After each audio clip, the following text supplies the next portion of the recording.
Assalamualaikum dan salam syaraku sayang. Buletin UKAS edisi tengah hari 28 Oktober 2021 bersama saya Al-Fairis Jumurin. Fokus berita dengan seramai 154 orang menerima darjah kebesaran negeri Sarawak yang disampaikan Tuan Yang Terutama TYT yang di-Pertua Negeri Sarawak Tun Pihin Sri Abdul Taib Mahmud di Hotel Mega Miri pada Rabu. Mengetuai senarai penerima Pengarah Jabatan Perkhidmatan Pembentungan Sarawak Datuk Lau Hieng Ong yang menerima darjah Jasa Bakti Sarawak DJBS yang membawa gelaran Datuk. Turut menerima Pesuruhjaya Suruhanjaya Hak Asasi Manusia Suhakam Datuk Dr. Madeline Burma darjah Yang Amat Mulia Bintang Sarawak Panglima Setia Bintang Sarawak PSBS yang membawa gelaran Datuk.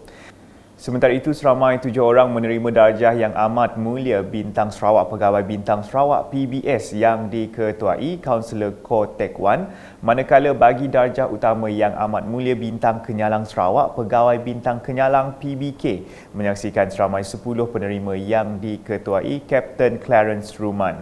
Manakala pingat pentadbiran awam Pingat Perkhidmatan Bakti Perak PPB pula dianugerahkan kepada 9 penerima dan darjah Yang Amat Mulia Bintang Sarawak Ahli Bintang Sarawak ABS menyaksikan seramai 31 penerima. Seterusnya darjah Yang Amat Mulia Bintang Kenyalang Sarawak Ahli Bintang Kenyalang ABK dianugerahkan kepada 21 penerima. Pingat pentadbiran awam Pingat Perkhidmatan Terpuji Gangsa PPT kepada 24 penerima, manakala darjah Yang Amat Mulia Bintang Sarawak Pingat Bentara Bintang Sarawak BBS menyaksikan 50 penerima. Berita seterusnya, Kerajaan Sarawak memandang serius isu ketiadaan dokumen pengenalan diri mahupun ketiadaan status kewarganegaraan dalam kalangan rakyat di negeri ini.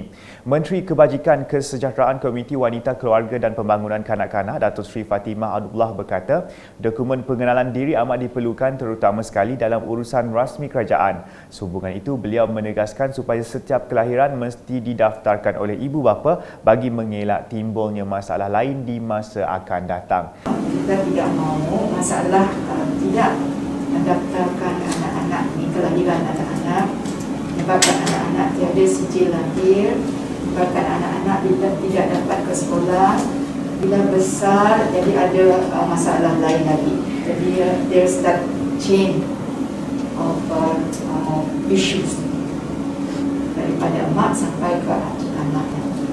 Beliau berkata demikian dalam sidang media mengenai isu kewarganegaraan di bangunan Baitul Mal Sarawak Miri pada Selasa. Tambah Datuk Seri Fatimah lagi, beliau berharap dengan usaha yang dilakukan Jabatan Pendaftaran Negara JPN, kerja-kerja advokasi mengenai kepentingan dan kewajipan mendaftar kelahiran anak memudahkan prosesnya mendapat pendidikan serta bantuan kebajikan. Sementara itu, Jabatan Pendaftaran Negeri JPN Sarawak telah melakukan transformasi dalam penyampaian perkhidmatan kepada orang ramai khususnya menerusi unit menyemai kasih rakyat Mekar. Penolong Pegawai Pendaftaran Bahagian Miri Dominic Upai Lagan memberitahu unit ini akan turun ke lapangan di kawasan pedalaman di Sarawak untuk mendaftarkan dokumen pengenalan diri kepada penduduk yang layak. Perkhidmatan ini sangat membantu mereka yang berada jauh di pedalaman yang tidak mempunyai pengangkutan dengan kos yang tinggi dan yang lama untuk mereka hadir ke pejabat JPN yang berhampiran.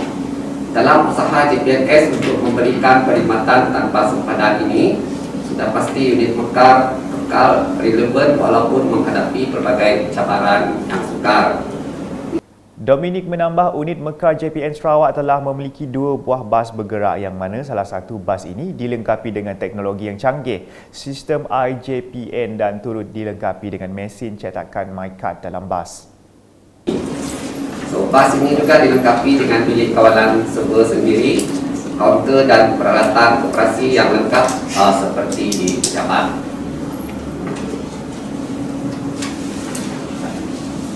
Dokumen yang kita buat di dalam bas inilah seperti permohonan MyCard 12 tahun, gantian MyCard dan tekan kandungan chip, cabutan sijil lahir ataupun sijil kematian boleh dikeluarkan kurang dari 30 menit di lapangan pada hari yang sama. Berita diteruskan dengan Menteri Muda di Jabatan Ketua Menteri Hal Ehwal Agama dan DBKU yang juga Ahli Dewan Undangan Negeri Adun Pantai Damai Datuk Dr. Abdul Rahman Junaidi telah melakukan lawatan kerja ke projek perumahan Sungai Berdaun Pakej 1 di Santubong pada Rabu. Projek tersebut dikhaskan untuk generasi kedua penduduk yang akan berpindah ke kawasan pembangunan Darul Hana dengan kos sebanyak RM66 juta dan telah dilaksanakan menggunakan Industrialized Building System IBS oleh pemaju utama iaitu Daya Builder Sdn Bhd yang dijangka siap pada Disember tahun ini. Jadi fasa pertama ni melibatkan 209 unit. Okey. Dan diikuti dengan fasa yang kedua dan ianya disediakan seperti disebut awal tadi untuk extension of Darul Hana. Untuk maklumat bahawa Darul Hana yang ada di Jalan Tun Salahuddin apabila siap nanti akan menyediakan rumah lebih kurang dalam anggaran 2,600 buah unit. Tadi tidak mencukupi untuk penduduk-penduduk yang tinggal daripada kawasan Sebang Hilir, ada 12 kampung di sana, terutamanya keluarga tambahan, the extended families. So it's not enough. So Sungai Belaun is the answer. So the extended family will be placed here. Okay. Beliau berharap sistem IBS tersebut akan dapat dilaksanakan dengan baik dan teratur serta boleh membina kawasan perumahan dengan cepat, sistematik dan kemas untuk kemudahan rakyat. Di Simanggang, Menteri Muda Kesejahteraan Komuniti Sarawak merangkap Ahli Dewan Undangan Negeri ADUN Simanggang, Datuk Francis Harden Hollis menghadiri majlis penyerahan tapak projek transformasi luar bandar RTPD Simanggang pada Selasa. Kesemua kontraktor yang berjaya telah ditawarkan projek RTP selepas melalui proses cabutan undi kelolaan Pejabat Presiden bahagian Sri Aman sebelum ini.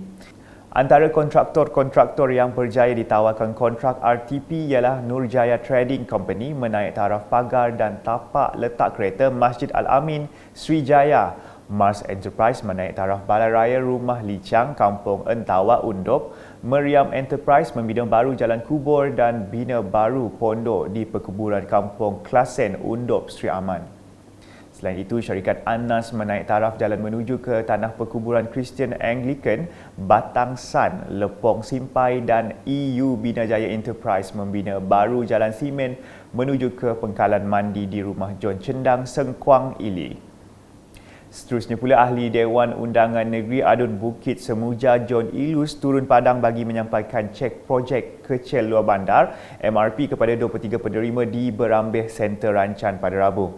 Penyerahan cek MRP berjumlah RM170,000 itu melibatkan penerima-penerima yang terdiri daripada Jawatan Kuasa Kemajuan dan Keselamatan Kampung JKKK, Persatuan Pertubuhan, Biro Wanita, Biro Belia dan Kawasan Rukun Tetangga KRT di kawasan Bukit Semuja. Katanya Persatuan Pertubuhan dan JKKK boleh membelanjakan peruntukan berkenaan bagi tujuan membantu golongan yang memerlukan untuk meringankan beban mereka dalam menghadapi pandemik COVID-19. Dalam program sama, John turut menyampaikan insentif pendidikan berjumlah RM11,000 kepada 26 pelajar yang menerima tawaran melanjutkan pengajian sarjana muda, diploma dan matrikulasi di universiti tempatan. Beliau memberitahu insentif tersebut merupakan peruntukan bagi tahun 2021 untuk membantu pelajar melanjutkan pelajaran ke institusi pengajian tinggi IPT atau Pusat Kemahiran. Manakala di Miri, Setiausaha Kerajaan Negeri Sarawak Datuk Amar Jaul Samion telah mengadakan lawatan ke bangunan Majlis Bandaraya Miri MBM di Marina Park City dan Gereja St. Barnabas Anglican Church Taman Tunku Miri pada Selasa. Lawatan tersebut bertujuan meninjau perkembangan kedua-dua projek tersebut. Bangunan Majlis Bandaraya Miri telah pun siap 99.54% dengan kos RM57 juta dan dijangka beroperasi penghujung tahun ini. Sementara itu, projek pembinaan Gereja St. Barnabas telah dilaksanakan pada 15 Mac 2020 dengan peruntukan sebanyak RM2 juta dari unit hal ehwal agama-agama lain Unifor. Beralih dengan laporan harian COVID-19, Sarawak mencatatkan 780 kes positif baru COVID-19 pada Rabu melibatkan 36 daerah menjadikan jumlah kumulatif meningkat kepada 238,542 kes. Berikut 36 daerah di Sarawak yang melaporkan kes positif COVID-19.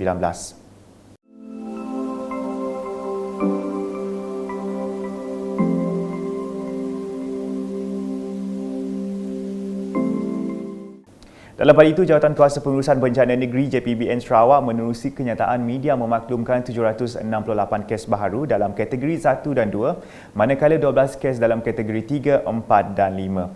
JPBN Sarawak turut melaporkan 23 kes kematian dari 14 hingga 26 Oktober 2021. Sementara itu, 2 kluster diisytiharkan tamat iaitu kluster Kampung Simpok Seriat dan kluster Sungai Poh Limbang. Sekian edisi Tengah Hari bersama saya Al-Fairez Jemurin dan kru penerbitan. Berita lebih lanjut boleh didapati di semua platform media sosial UKAS termasuk portal ukas.sarawak.gov.my dan pastikan anda subscribe UKAS channel di YouTube. Sentiasa berhati-hati dan peka akan tempat yang anda kunjungi. Jangan bawa balik COVID-19 ke rumah. Ingatlah orang yang anda sayangi. Kita, jaga Sarawak into Sarawak. Salam UKAS.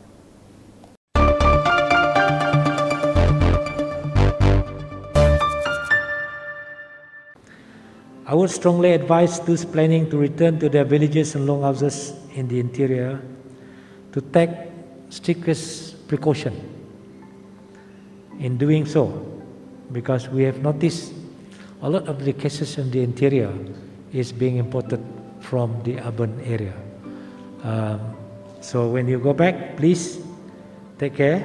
We hope do your testing using COVID-19 safety kit. I'm sure everybody is doing it already here, including myself this afternoon. This is the least you can do to protect our grandpa, grandma, parents, aunties and uncles, the young one from the COVID-19. Use your mask, use your face mask, observe the physical distancing, avoid close conversation and do not gather in a group to socialize while others when you have arrived in your place, and avoid social gathering.